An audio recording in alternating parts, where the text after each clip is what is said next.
Welcome to my classroom. I'm Dr. David Gabb, and I'm a chemistry teacher here at Dulwich High School in Suzhou. The lesson I taught today was with my Year 12 students, and we were learning about Group 17 chemistry. We were looking at the properties of these elements and how they change as we go down the group. I really wanted to show the students these elements so that they could see them for themselves and so they could understand these properties more deeply.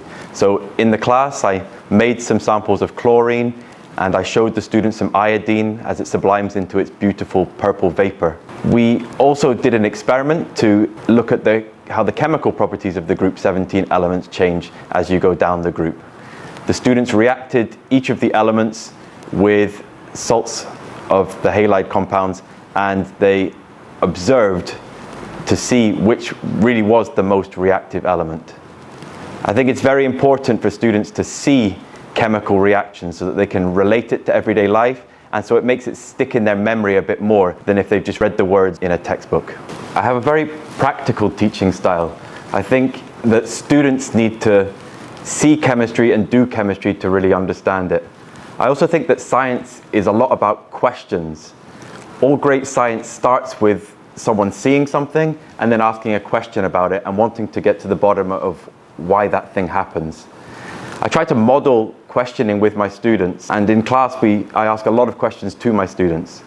I like to keep them all on their toes, so I use a spinning wheel to select students randomly, and this means that every student has a chance to be asked a question and they all have to be thinking about every question that I ask. Sometimes I also use technology to help myself to ask questions to the students. I will send them a question using to their devices, and they can type an answer back to me, and then we can analyze the different answers on the screen together so that we can look at what the strengths and weaknesses of different answers are, and hopefully to teach the students about the best ways to answer these questions in their exams.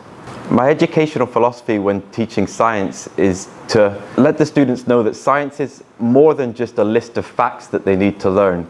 Science is a toolbox and a way of looking at the world.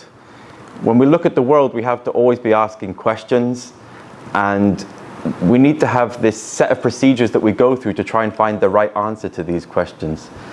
So while I'm teaching, I try to inform students about the history of how these scientific discoveries were made, about the experiments that were done by the scientists who made these discoveries, and to get them really thinking about what is science and why is it so important to the world.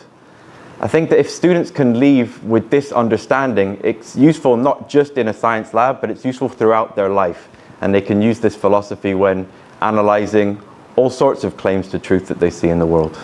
My advice to any students who want to study chemistry at high school and maybe beyond into university is to first to have an open and curious mind.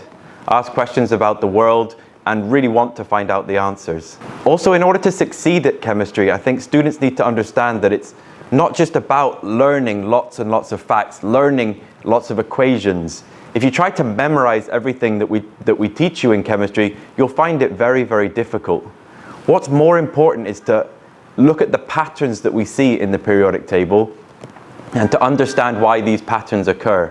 If you understand these patterns, then you can see unknown examples and you can figure out the answers for yourself. It's much more easy and likely to get a good answer than just trying to memorize something that you don't really understand.